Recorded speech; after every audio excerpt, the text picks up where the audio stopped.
Everyone, welcome to the second season of Understanding People, brought to you by Get Abstract. My name is Kirsten Miller-Dauberman, and I am your host. So we are here today talking about how to manage your time.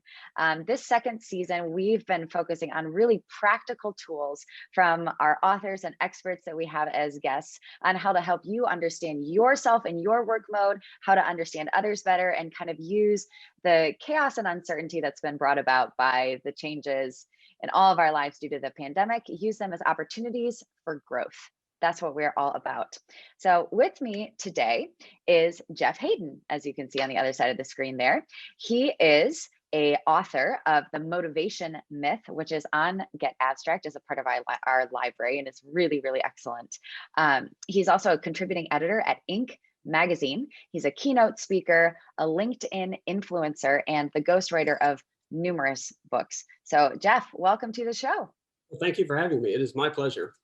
Yeah, absolutely. So you've also got a really brilliant TED Talk, which I encourage people to check out on YouTube as well. But want to start with your book, The Motivation Myth.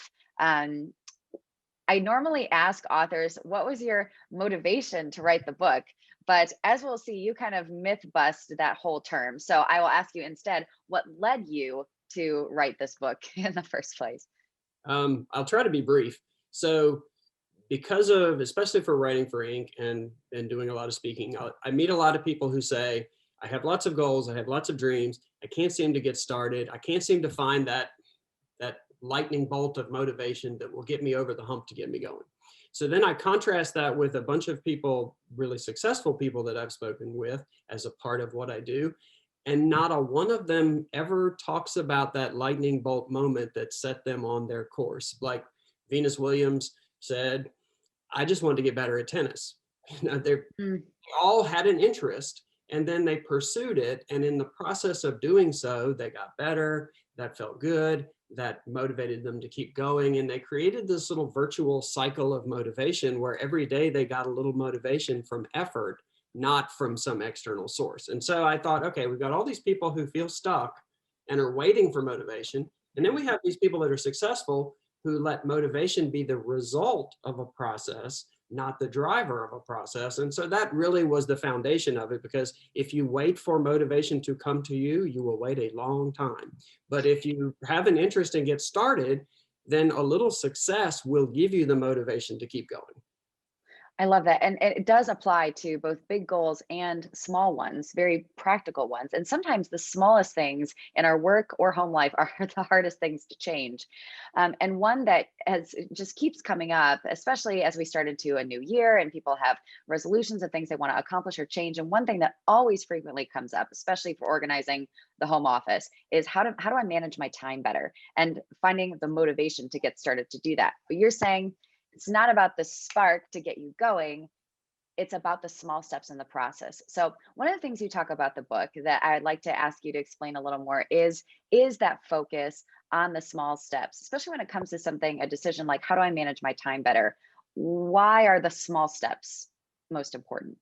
If we use time management, that seems like a really overarching goal. And if you think about, wow, I want to manage my time better, you can turn it into this big, giant thing where you have to transform your whole life. And that's cool. But if you pick a huge goal, the distance between where you are and where you want to get is really big, and it seems insurmountable. And so I always say to people, pick a huge goal. That's awesome. But then let the goal inform the process you use to get there, and kind of forget about the goal. So once you have it, then say, okay, how do I get there? And that may involve talking to other people. There's a whole lot of ways you can go about creating a process that's kind of guaranteed to work. Figure out the process, then forget the goal and just focus on the process and keep your head down, so that you don't have to look out and say, wow, I've still got a really long way to go. You can just focus on, I was successful today. I did what I set out to do today. I made this change. I made it work. That feels good.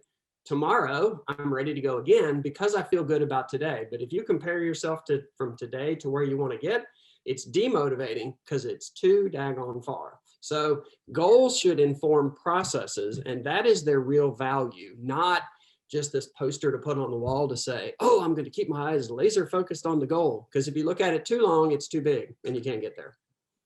Yeah, I'm so glad that you said that, because that is so true. And it's why when people often do set goals, they quit, or resolutions at the beginning of the year or something, by, the third week of January, it's completely forgotten about. Can you talk more about those celebrating those small wins at the end of the day? How would you recommend that someone do that? Should they literally talk to themselves? Should they journal it? Like, should they, ask for accountability or feedback from someone else? What's a good way to like celebrate those small wins in a way that actually sticks? All of the above, depending on who you are. So for some people, an accountability buddy is a great tool, someone to check in with. The key though, if you do have an accountability buddy, someone who you use to say, hey, I'm going to check in with you to make sure you're on track with whatever it is you're trying to accomplish, don't use them to, how do I say this? Use them to verify or to check in on you based on your process. So let's say you want to run a marathon and you're not a runner, and so you're in the beginning stages of training. If that person calls you every once in a while and says, hey, how's that marathon training going? It's pretty easy to say, oh, pretty good. I'm hanging in there, a little slow start, but I'll get there. You can convince yourself that you're on track. If you told them, check in with me on Friday because this week I want to run 4 times. I'm going to run 1.5 miles each time. That's my plan for the week. Check in and make sure I did it. Now they're checking in on your actual process. And that's much easier for them to hold you accountable for, and it makes you more accountable too. So I know that was a side discussion, but accountability buddies should focus on keeping you on track to your process, not how are you doing with your goal? Let me remind you that you have this goal. But if you like to journal, awesome. If you like to-do lists and scratching off the thing, I know people that add items to their to-do list that they've already done just because it's fun to check it off. If that works for you, that's cool. Whatever it is that makes you go, yep, I did what I set out to do today. Awesome. That's all it takes. It doesn't have to be complicated. It doesn't have to be an app. It doesn't have to be anything other than you saying, yep, I set out to do this and I did. That feels good. Pat myself on the back. Tomorrow's a good day because I know I can do it again. Yeah, and that's what builds that motivation that you're talking about, that like all those daily celebrating those wins as actually what builds the motivation to keep going. I want to ask you a little bit about something you talk about in the book, those extreme productivity days, right? Because I wonder, so much of what you talk about is that, there isn't some big secret. It's kind of this daily work that yields results, consistency over a long period of time. But then there's also this but then schedule this one day of ferocious, activity. Can you explain that balance and how that works to help someone stay motivated or helps them manage their time well? Because then it's like, well, maybe you're not stuck to a routine. Maybe it's good sometimes to break the routine. Yeah, if every day is the same as the day before, then that's hard to stay excited about. Although some people that works perfectly for them.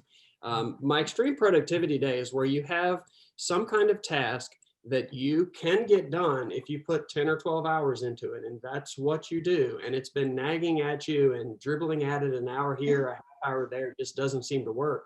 If you just say to yourself, okay, Saturday is going to be whatever that is day.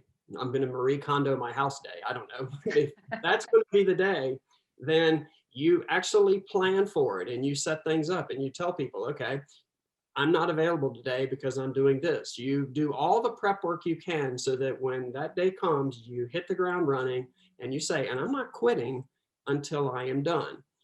And you commit to that. And you can knock out a bunch of stuff that way. And I'll get to a point about telling other people that you're doing that in a second. But you can knock out a ton of stuff. And the cool thing about that is when you're done, you put in a ton of effort, probably a ton of time, and it ratchets up what you think your limit for what you're capable of, because you realize that, my barriers or my limits that I thought I had, they were self-imposed, they weren't real. And so I'm actually capable of more. I don't have to do it every day because you probably can't do that every day forever because you'll burn out. But once in a while, it's a really cool way to knock this thing off that's been lingering on your to-do list that you've never quite gotten around to. And that's really fun to check off. And you ratchet up your expectations. Whereas if you say, you know what, I am capable of more than I thought. My limits are self-imposed. what else am I capable of? So it's a really cool way to not only get something good done, but to feel better about yourself and to realize that you have more potential than you thought. It's kind of like a muscle when you work out in the gym or you train for something, that you have to kind of push the muscle past the breaking point to failure, in order for the muscle to grow back stronger. And then you realize you can do more the next time. It's Yeah. so cool how the body and the mind actually work very similarly in that way. Yeah. Um, Oh, I and want to one, ask, if I yeah, can, something I wanted to yeah. add to that. So part of an extreme productivity day is you kind of have to tell people that that's what you're doing so that they don't try to interrupt or, or get in the way of it. And that leads to another point about time management. Just in a general sense, we tend to train the people around us for how they should treat us and how they can impact our day. So if you are the kind of person that every time you get an email, you drop whatever it is you're doing and you focus on that because you want to be incredibly responsive, that's a great goal, I guess. But what you've done is you've said, no matter what I'm working on and how important it is, I will always allow myself to be interrupted by other people, even if that interruption was not urgent. And so if you take a step back and say, when does responsiveness matter? And when does it really not? And you don't respond right away to the things that can wait and maybe actually would benefit from you taking a little more time to think about before you did respond, then people get used to that. And they realize that, okay, if I email you, you're probably not going to answer for 4 hours, but when you do, it'll be worth it. And they don't even expect it. So they send it, they don't even think about it. And you, in the meantime, get to focus on whatever it is that you need to do, that you need to give your complete focus to, and you don't get interrupted and you are more productive as a result. So how you treat the people around you and how you set expectations with them, and it doesn't have to be walking in their office and saying, okay, from now on, I'm not responding for 4 hours. Just ease your way into it. You can train people to give you the time that you need to do what's really important to you. And less interruptions means more focus, which means better time management, which means you get more done in the same amount of time. Yeah, and that leads me to ask you, do you have any tips or strategies for, especially now with Corona time and so many more people working from home, and having to create their own schedules in some way? And that can be a little bit overwhelming. A lot of people need that outside structure imposed in order to be able to work well. So what strategies would you suggest for someone trying to organize their home office life, to better use their time? Two things. One, a full calendar is not a proxy for productivity. So it's really, really tempting to think, okay, I've got this day and I'm here working from home. And if somebody says, hey, can you meet at so-and-so? And you go, well, I do have an open slot, so I probably should because that means I'm being productive. But all of those meetings and all of those things that you schedule in like that take away from the time to do the things that are probably more important for you. So never see a full calendar as a proxy for productivity or efficiency. That's the first thing.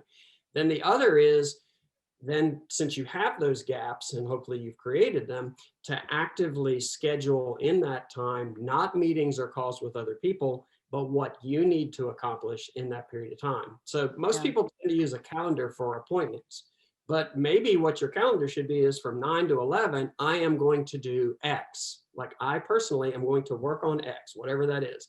And I'm going to schedule that. And I'm going to do that for that 2 hours. Then I'll pop my head up. We go back to motivation. I've done what I set out to do. That feels good. I probably accomplished some good stuff. That feels good. Now I'll go on to whatever else is on my calendar. And so you start to control your time better. And usually you feel better about yourself when you feel more in control. And then also you will be more productive because when you feel better about yourself, you feel more in control and you tend to be more productive. And it creates this really cool little cycle of I'm in charge and I'm getting things done and I'm the boss of me. So if you Yeah. let your calendar boss you, or if you let other people let your calendar boss you, then that's tough. I'm not unrealistic. I know there are times when you have to say yes to meetings and there are things that you have to do, but there are blocks of time you don't. So actively schedule that for you. And then take a step further and say, okay, and I'm also going to actively schedule some time that is personal. So if I Yeah. know I'm doing today at 6 and there's something I've been wanting to do, I'm going to plan to do that. I'm not going to shut off my computer and then go, okay, what would I like to do? You can be just Mhm. as purposeful about your time, and you should really, because that's the time you control more than any.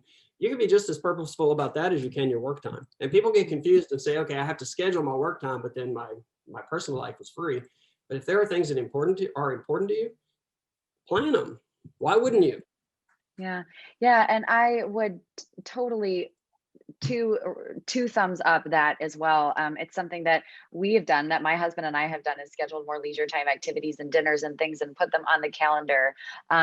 Because then you don't get stuck on the couch watching something that's mindless and not productive or whatever. You've scheduled in productive leisure time, because I'm the kind of person, we're the kind of person, people that enjoy being productive even in our leisure time. So when you do those things, you are adding things to yourself. You're doing things that are beneficial for your mind, for your body, for your heart, that are going to serve you in your work life as well. And And to go with that TV example, there's yeah, nothing wrong with watching TV. But no, no, no, totally not. what you should do though is, instead of saying, okay, I'm going to turn on the TV and here's this menu of things and I'm going to pick the best out of a bunch of terrible options. If well, that's what we often do. Oh yeah. So Or you if spend you more time know, scrolling and watching trailers, then it's like an hour later and you haven't picked anything to watch. if you Yeah. know you want to watch, I don't know, the Queen's Gambit, say, if Yeah. that's something you're excited to see, then if you have that planned ahead of time for when we watch TV, that's what we're going to watch because we're both really interested in seeing whether it's good or not.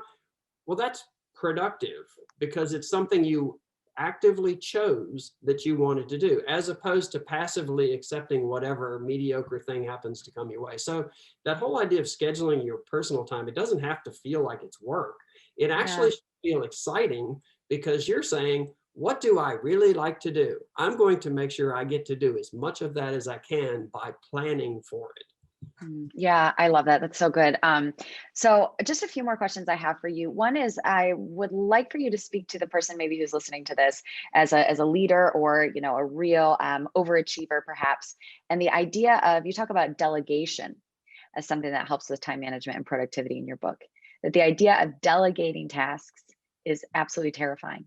What would you say to that person to try to encourage them in this direction?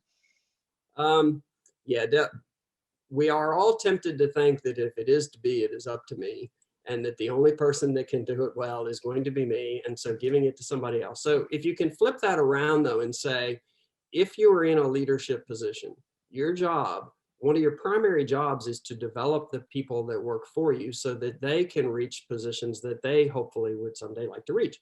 So the best way to do that is to expand their skills. And so if you see delegation not as oh, I have to take this off my plate, but I hate to do it, oh, I've got the time, I'll just do it myself. But if you see it as, hey, this is an active way that I can help someone else improve their skills, gain experience, make a difference in their lives, then suddenly it doesn't become, what can I weed out? It can be even more selective, like, I don't know, we'll pretend that you wish to be a leader, you want to be a supervisor. And I've got an informal leadership role that you could take on for a period of time to get some project done. Well, okay, makes perfect sense to give it to you. And then say to yourself, by delegating, I'm not just handing it and walking away and hoping it works out. I know that there are certain things you may not know. I know there are connections you may need. I know there are people you may need to meet. And so I go to you and say, hey, I'd like you to take this on. I think it'll be really good for you. I think you're going to enjoy it. And I'm going to help you in these ways, but I'm also going to let you have the freedom to do it the way that you think is best. And if you get outside of the boundaries that we just created, or you think you want to, then come to me and let's talk about it. But otherwise, let's roll on. And so you can look at delegation as a service rather than something that is a burden to you, or that takes away from the greater glory of you, or whatever else. Because you can use it as a way to develop people. And if you are a leader and in a position to delegate, that is your job. Yeah, it's a great reminder for the control So freaks. just mentally to flip it around, then it doesn't feel nearly as bad to let go of it, because you're letting go of it for a really good reason. Absolutely. Last question that I want to ask you, and I've been asking a couple other of our guests as we record these interviews, and that is, 2021, after everything that happened in 2020, both professionally as well as personally, people have been looking forward to 2021 as the year to start over, optimism, hope, etc. I think we've all seen it. Just because the calendar changes that doesn't necessarily mean that magic happens on that front. But what are you hopeful about as a business leader, as an author, as a cultural commentator in the way that you write for Inc. magazine? What are you seeing that makes you optimistic about this year, whether it's professional or personal? I would say the biggest thing is, well, there's two parts to that. One, anyone that is hoping that well, let me try again. Anyone hoping that things will go back to the way they were is wishing for something that will not be. So Mm, things have changed, and in many ways, it's for a good thing. There's a whole lot less meaningless business travel. There are a whole lot less in-person meetings that only had to happen because someone's ego caused them to think that people needed to come to them in order for them. There's all kinds of stuff like that, that things are actually smoother and more productive and more efficient.